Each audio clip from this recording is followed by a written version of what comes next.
Hello दोस्तों, कैसे हैं आप। आज है 7 जून। 7 जून के जितने भी इम्पोर्टेंट करंट अफेयर्स बनेंगे उसे हम इस वीडियो में डिस्कस करेंगे। दोस्तों, इस चैनल पर 4000 प्रश्नों की श्रृंखला स्टार्ट हो चुकी है।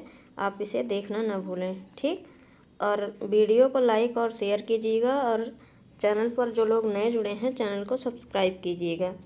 चलिए शुरू करते हैं। आज का पहला प्रश्न है कि किस राज्य की सरकार ने वन महोत्सव के दौरान 30 करोड़ पौधे लगवाने का लक्ष्य रखा है। किस राज्य की सरकार ने वन महोत्सव के दौरान 30 करोड़ पौधे लगवाने का लक्ष्य रखा है। ये जो है उत्तर प्रदेश, ठीक। उत्तर प्रदेश राज्य की सरकार ने वन महोत्सव के दौरान 30 करोड़ पौधे लगवाने का लक्ष्य रखा है। अब उत्तर प्रदेश की बात हुई है तो उत्तर प्रदेश का जो पिछला करंट अफेयर्स है उसे भी हम एक बार रिवाइज कर लेते हैं। पहला पॉइंट है कि उत्तर प्रदेश का पहला ट्रांसजेंडर शौचालय वाराणसी के कामाख्या में बनाया गया है। और अगला पॉइंट है कि उत्तर प्रदेश जल्द ही काला नमक चावल के नाम से प्रसिद्ध 20 टन बुद्धा चावल की खेप सिंगापुर भेजने को तैयार है। अगला पॉइंट है कि वाराणसी में फूलों, सब्जियों और बागवानी का 2 दिवसीय उत्सव का आयोजन किया गया है। और अगला पॉइंट है कि सरस आजीविका मेला 2021 का उद्घाटन उत्तर प्रदेश में किया गया। और उत्तर प्रदेश के मुख्यमंत्री ने 27 बिजली सब स्टेशनों का उद्घाटन किया है। अर्जुन सहायक सिंचाई परियोजना उत्तर प्रदेश में चलाई जा रही है। और उत्तर प्रदेश में काला नमक चावल महोत्सव आयोजित हुआ है।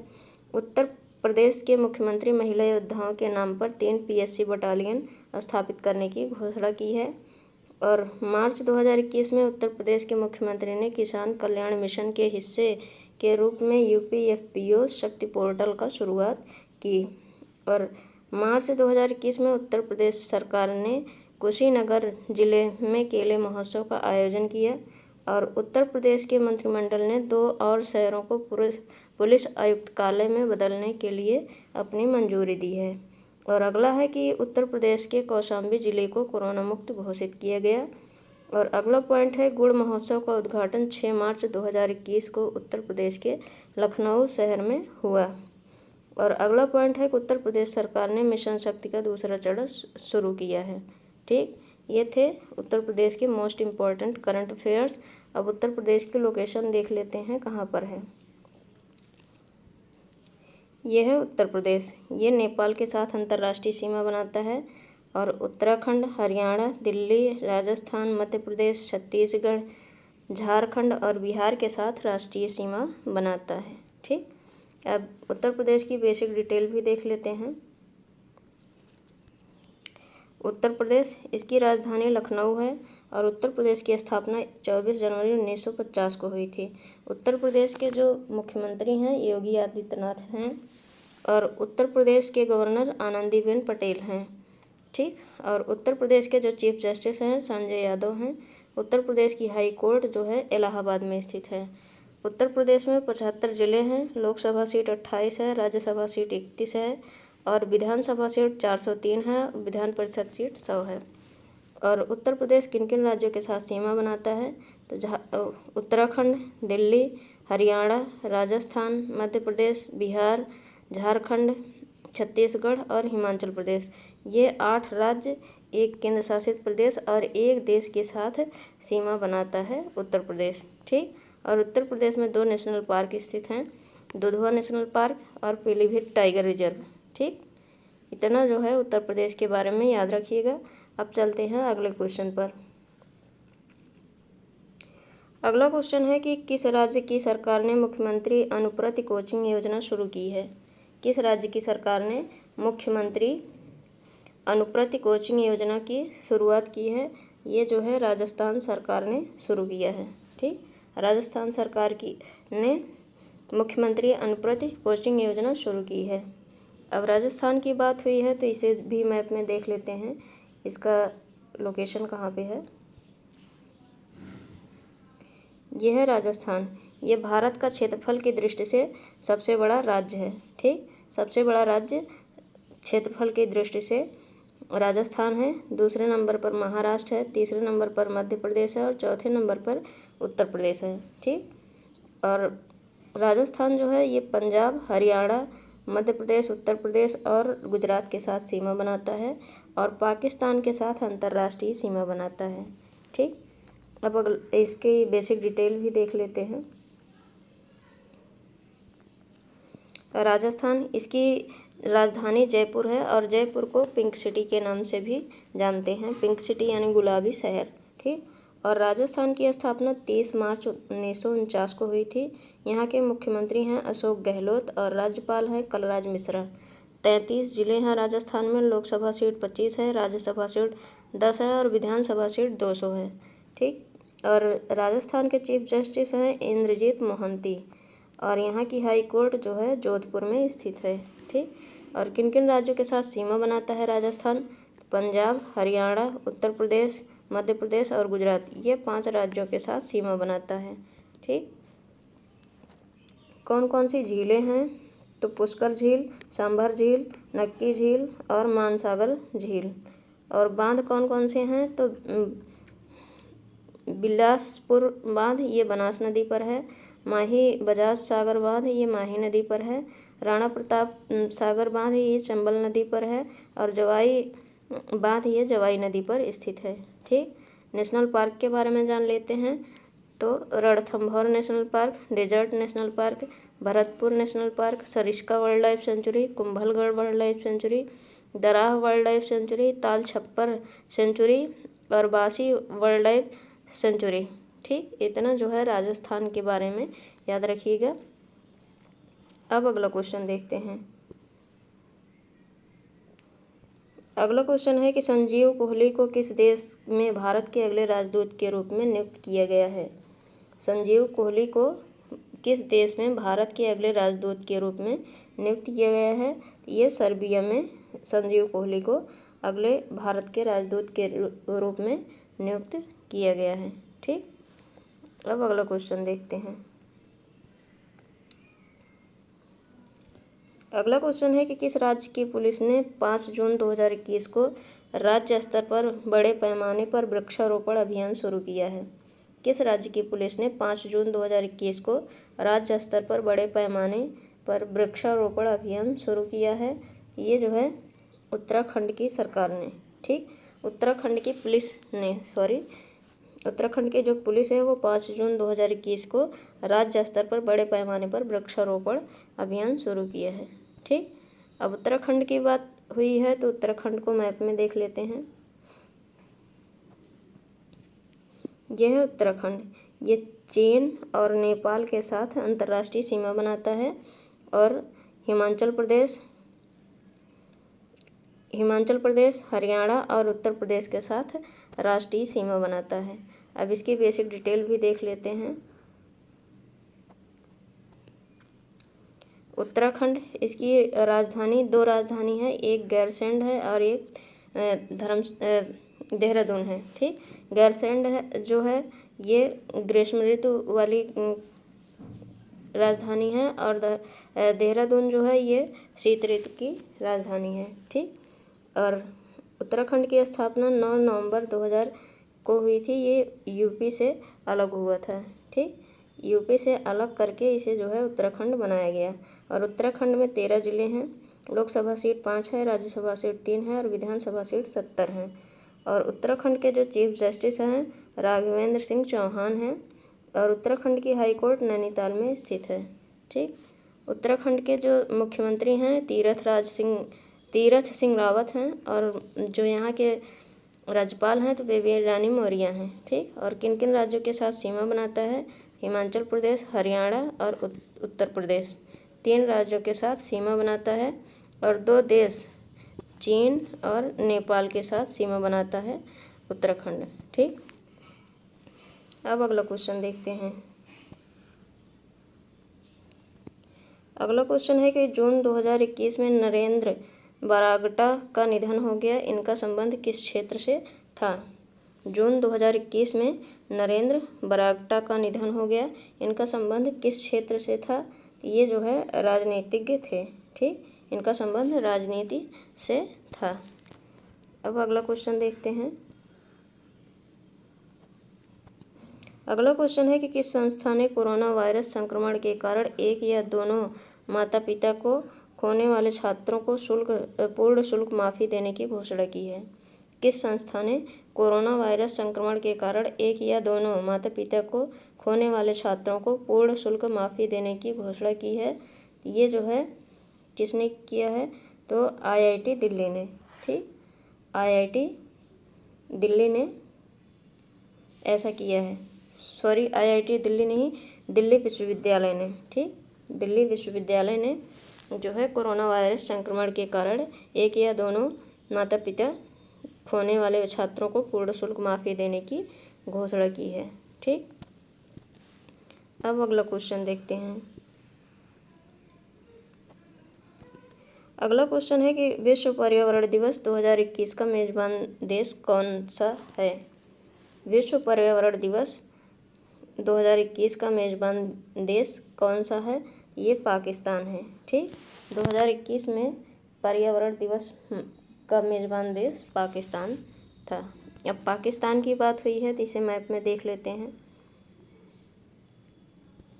पाकिस्तान भारत का पड़ोसी देश है, ये पाकिस्तान है। और ये जो है भारत के गुजरात, राजस्थान, पंजाब, लद्दाख, जम्मू कश्मीर और लद्दाख के साथ सीमा बनाता है, 5 राज्यों के साथ।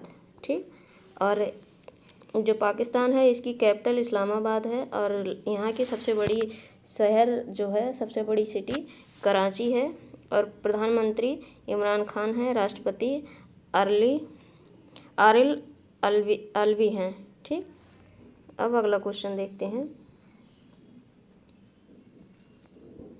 अगला क्वेश्चन है कि जस्टिस V.K. नारायण को किस राज्य के मानवाधिकार आयोग के अध्यक्ष के रूप में नियुक्त किया गया है? Justice V.K. नारायण को किस राज्य के मानवाधिकार आयोग के अध्यक्ष के रूप में नियुक्त किया गया है?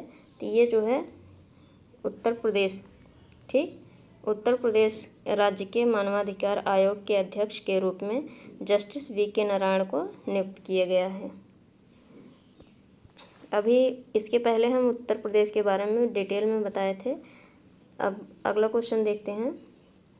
अगला क्वेश्चन है कि विश्व खाद्य सुरक्षा दिवस कब मनाया जाता है? विश्व खाद्य सुरक्षा दिवस कब मनाया जाता है? ये 7 जून को। ठीक, अब डेज की बात आई है तो जो अप्रैल और मार्च के इम्पोर्टेंट डेज हैं इसे भी हम रिवाइज कर लेते हैं एक बार। आप लोग डेली इस वीडियो को देखते रहिए और ध्यान से सुनते रहिए, आपको सारे क्वेश्चन का जो है आंसर पता होता जाएगा। हम बताते जाएंगे, आप केवल सुनते रहिए बस। और वीडियो को लाइक कीजिएगा, शेयर कीजिएगा और चैनल पर जो लोग नए जुड़े हैं चैनल को सब्सक्राइब कीजिएगा। और चलिए शुरू करते हैं। 2 अप्रैल को वर्ल्ड ऑटिज्म जागरूकता दिवस मनाया जाता है। 4 अप्रैल को खान कार्रवाई में जागरूकता और सहायता के लिए अंतर्राष्ट्रीय दिवस मनाया जाता है। 5 अप्रैल को राष्ट्रीय समुद्र दिवस हर साल मनाया जाता है। 6 अप्रैल को विकास और शांति के लिए खेल का अंतर्राष्ट्रीय दिवस मनाया जाता है। 7 अप्रैल को प्रत्येक वर्ष विश्व स्वास्थ्य दिवस मनाया जाता है। 10 अप्रैल को विश्व होम्योपैथी दिवस मनाया जाता है और 11 अप्रैल को महात्मा ज्योतिबा फुले की जयंती मनाई जाती है। 14 अप्रैल को अंबेडकर जयंती मनाई जाती है और हर साल विश्व चगास रोग दिवस 2020 से मनाया जा रहा है। और 15 अप्रैल को हिमाचल दिवस मनाया जाता है। 16 अप्रैल को सेव द एलिफेंट डे मनाया जाता है। 18 अप्रैल को विश्व विरासत दिवस मनाया जाता है। 19 अप्रैल को विश्व यकृत दिवस मनाया जाता है और 21 अप्रैल को राष्ट्रीय लोक सेवा दिवस मनाया जाता है। 22 अप्रैल को विश्व पृथ्वी दिवस मनाया जाता है। 23 अप्रैल को विश्व पुस्तक दिवस मनाया जाता है। 24 अप्रैल को 2021 में विश्व पशु चिकित्सा दिवस मनाया गया। 26 अप्रैल को विश्व बौद्धिक संपदा दिवस मनाया जाता है। 29 अप्रैल को प्रत्येक वर्ष अंतर्राष्ट्रीय नृत्य दिवस मनाया जाता है। अब ये थे अप्रैल के इम्पोर्टेंट डेज। अब मार्च के इम्पोर्टेंट डेज देख लेते हैं। 1 मार्च को शून्य भेदभाव दिवस हर साल मनाया जाता है। 3 मार्च को विश्व वन्यजीव दिवस मनाया जाता है। विश्व श्रवण दिवस मनाया जाता है। 4 मार्च को राष्ट्रीय सुरक्षा दिवस मनाया जाता है और 8 मार्च को अंतर्राष्ट्रीय महिला दिवस मनाया जाता है। 10 मार्च को CISF स्थापना दिवस मनाया जाता है 11 मार्च को विश्व किडनी दिवस 2021 में मनाया गया। और 14 मार्च को दुनिया भर में नदियों के लिए अंतर्राष्ट्रीय दिवस का आयोजन किया जाता है। 15 मार्च को विश्व उपभोक्ता अधिकार दिवस मनाया जाता है। 16 मार्च को राष्ट्रीय प्रतिरक्षण दिवस मनाया जाता है। 18 मार्च को ग्लोबल रिसाइकलिंग डे मनाया जाता है। 20 मार्च को अंतर्राष्ट्रीय खुशी दिवस मनाया जाता है और विश्व गौरैया दिवस भी मनाया जाता है। 21 मार्च को अंतर्राष्ट्रीय वन दिवस मनाया जाता है। 22 मार्च को विश्व जल दिवस मनाया जाता है। 23 मार्च को विश्व मौसम विज्ञान दिवस मनाया जाता है। 24 मार्च को विश्व क्षय रोग या विश्व टीबी दिवस मनाया जाता है। 27 मार्च को विश्व रंगमंच दिवस मनाया जाता है। 27 मार्च 2021 को अर्थ आवर डे मनाया गया। ये थे मार्च के इम्पोर्टेंट डेज। ठीक, इसे आप सुनते रहिए, आपको याद हो जाएगा।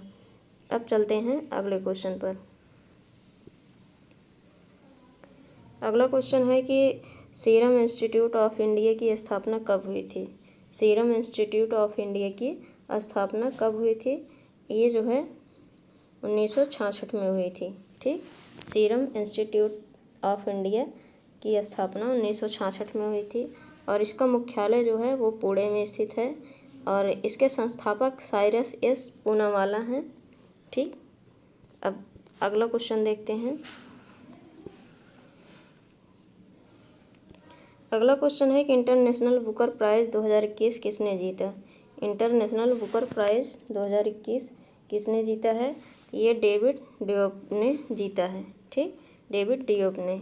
और डेविड डियोप अंग्रेजी में अनुवादित अपने पहले उपन्यास at night all blood is black के साथ अनुवादित फिक्सिंग के लिए अंतर्राष्ट्रीय बुकर पुरस्कार जीतने वाले पहले फ्रांसीसी उपन्यासकार बन गए हैं। और 2 उपन्यासों के लेखक डेविड डियोप और उनके अनुवादक अन्ना मोस्कोवाकिस 50,000 पाउंड के वार्षिक पुरस्कार को साझा किया, जो अंग्रेजी में अनुवादित काम के सर्वश्रेष्ठ लेखक और अनुवादक को जाता है। ठीक, अब इसके बारे में और भी जान लेते हैं।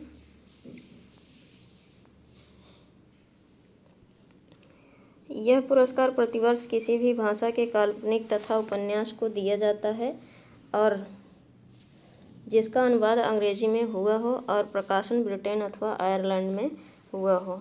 और उल्लेखनीय है कि यह पुरस्कार वर्ष 2005 में मैन ग्रुप द्वारा स्थापित किया गया था।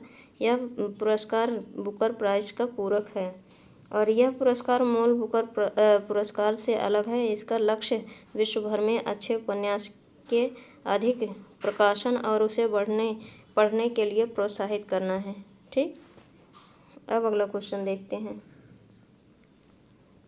अगला क्वेश्चन है कि हाल ही में किसने सैग सीनियर्स एजिंग ग्रोथ इंगेज नामक एक पहल और पोर्टल का शुभारंभ किया है। हाल ही में किसने सैग नामक एक पहल और पोर्टल का शुभारंभ किया है? ये जो है थावरचंद गहलोत ने शुरू किया है। ठीक, ये केंद्रीय समाज न्याय और अधिकारिता मंत्री हैं। ठीक, थावरचंद गहलोत। और सैग पोर्टल जो है वो विश्वसनीय स्टार्टअप द्वारा बुजुर्गों की देखभाल के उत्पादों और सेवाओं की वन स्टॉप एक्सेस के रूप में कार्य करेगा।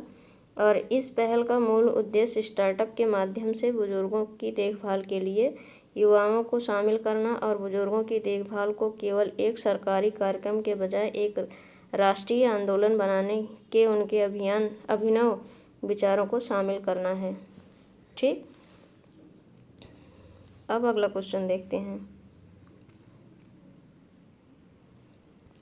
अगला क्वेश्चन है कि हाल ही में नेशनल ग्रीन ट्रिब्यूनल एनजीटी की प्रधान पीठ ने किस राज्य में विश्वामित्री नदी कार्य योजना को लागू करने का निर्देश दिया है? हाल ही में नेशनल ग्रीन ट्रिब्यूनल की प्रधान पीठ ने किस राज्य में विश्वामित्री नदी कार्य योजना को लागू करने का निर्देश दिया है? ये गुजरात राज्य में। ठीक, और नेशनल ग्रीन ट्रिब्यूनल की प्रधान पीठ ने हाल ही में बड़ोदरा नगर निगम गुजरात और अन्य अधिकारियों को विश्वामित्री नदी कार्य योजना को लागू करने का निर्देश दिया है, जिसमें नदी का सीमांकन, वृक्षारोपण और नदी की अखंडता को बनाए रखने की तैयारी शामिल है। ठीक, और एनजीटी के बारे में जान लेते हैं। तो एनजीटी का फुल फॉर्म है नेशनल ग्रीन ट्रिब्यूनल, ठीक। और इसके अध्यक्ष आदर्श कुमार गोयल हैं। मुख्यालय नई दिल्ली में है और मुख्यमंत्री विजय रूपाणी हैं, मतलब कि गुजरात के मुख्यमंत्री विजय रूपाणी और राज्यपाल आचार्य देवव्रत हैं, ठीक। अब अगला क्वेश्चन देखते हैं। अगला क्वेश्चन है कि हाल ही में बिल गेट्स और यूरोपीय संघ ने ग्रीन टेक्नोलॉजी के लिए कितने बिलियन डॉलर जुटाने की प्रतिबद्धता जताई।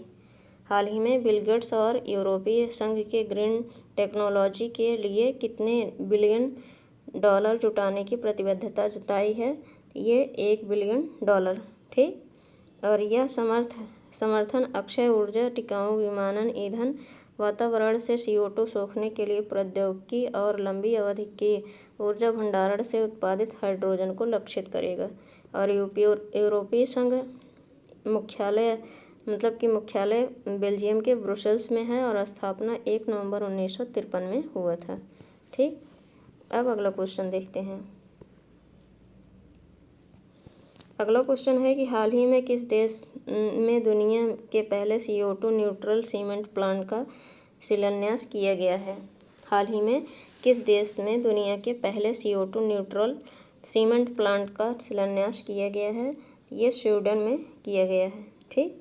और दुनिया की दूसरी सबसे बड़ी सीमेंट निर्माता हिडलबर्ग सीमेंट कार्बन कैप्चर तकनीक के माध्यम से 2030 तक स्लाइड में अपनी स्वीडिश फैक्ट्री को दुनिया के पहले CO2 न्यूट्रल सीमेंट प्लांट में बदलने की योजना बना रही है। यह संयंत्र प्रतिवर्ष 1.8 बिलियन टन कार्बन ऑक्साइड को कैप्चर करने में सक्षम होगा, ठीक। अब अगला क्वेश्चन देखते हैं। अगला क्वेश्चन है कि ईगल एक्ट जो हाल ही में सुर्खियों में था किस देश से संबंधित है।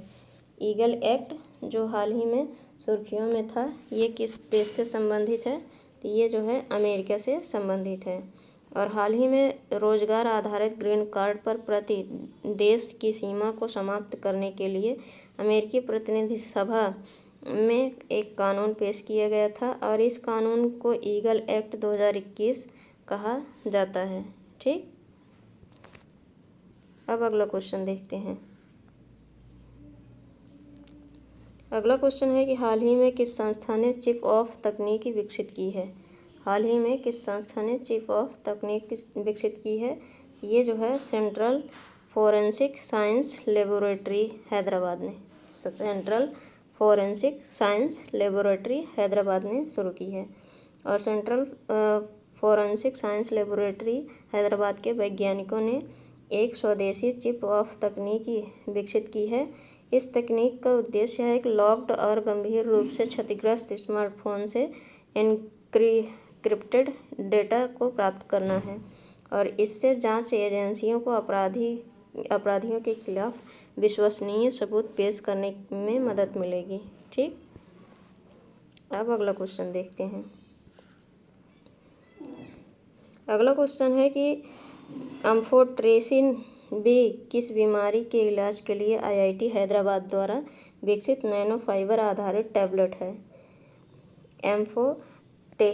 एम्फोटेरिसिन बी किस बीमारी के इलाज के लिए IIT हैदराबाद द्वारा विकसित नैनो फाइबर आधारित टैबलेट है। ये काला जार, ठीक। काला जार के लिए ये हैदराबाद IIT द्वारा विकसित नैनो फाइबर टैबलेट है, ठीक। और एम्फोटेरिसिन बी एक एंटी फंगल दवा है जिसका उपयोग सीरियस फंगल इन्फेक्शन और लीशमनियासिस में किया जाता है। और हाल ही में भारतीय प्रौद्योगिकी संस्थान हैदराबाद के शोधकर्ताओं ने एम्फोटेरिसिन बी की नैनो फाइबर आधारित गोलियां विकसित की है। इन्हें MB कहा जाता है, जी, ठीक है। और अगला है कि यह काला आजार को ठीक करने के लिए एम्फोटेरिसिन बी की नैनो फाइबर गोलियां बनाने का यह पहला प्रयास था।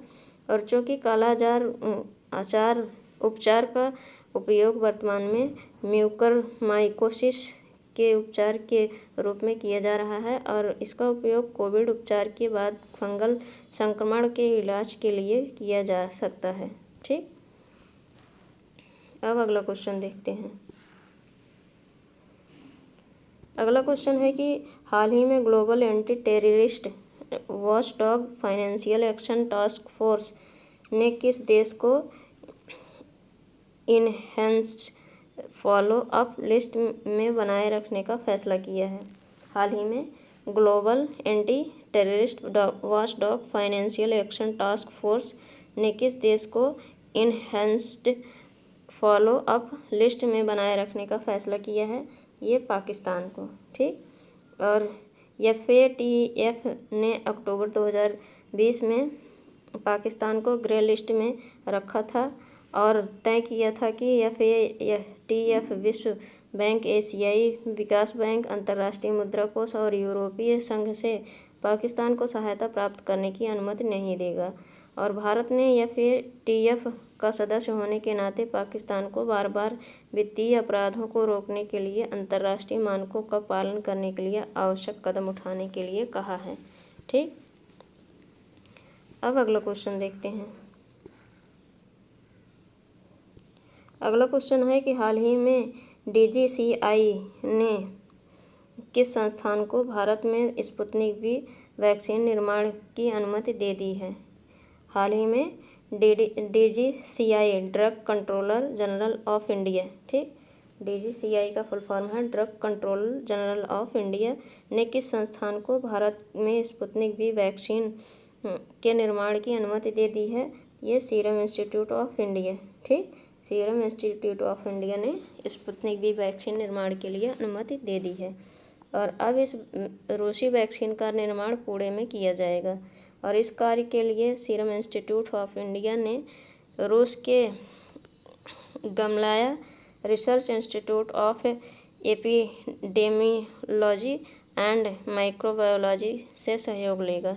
ठीक, ये थे हमारे आज के इम्पोर्टेंट क्वेश्चन और करंट अफेयर्स। अब कल के क्वेश्चन देख लेते हैं। पहला प्रश्न है कि केंद्रीय संघ प्रसंस्करण उद्योग मंत्री नरेंद्र सिंह तोमर ने किस शहर में Indus West Mega Food Park का उद्घाटन किया है? ये जो है रायपुर में किया गया है। अगला है कि ADB और भारत सरकार ने किस राज्य में प्रमुख जिला सड़कों के उन्नयन के लिए एक ऋण समझौते पर हस्ताक्षर किए हैं? ये सिक्किम में किया गया है। अगला है कि किस राज्य की सरकार MAPS को शुरू करेगी? ये महाराष्ट्र सरकार शुरू करेगी। अगला है किस देश के पूर्व राष्ट्रपति और प्रधानमंत्री अनिरुद्ध जगन्नाथ का जून 2021 में निधन हो गया? ये जो है मॉरिशस के थे। ठीक, और अगला क्वेश्चन है कि किसने फिक्सिंग के लिए अंतर्राष्ट्रीय बुकर पुरस्कार जीता है? तो डेविड डियोप ने जीता है। और अगला क्वेश्चन है किस राज्य ने कोरोना मुक्त गांव प्रतियोगिता की घोषणा की है? ये महाराष्ट्र राज्य ने शुरू की है। दोस्तों, ये थे हमारे कल के मोस्ट इम्पॉर्टेंट प्रश्न। अब आज के इम्पोर्टेंट प्रश्न देख लेते हैं जिनके आंसर आपको कमेंट बॉक्स में कमेंट करके बताने हैं।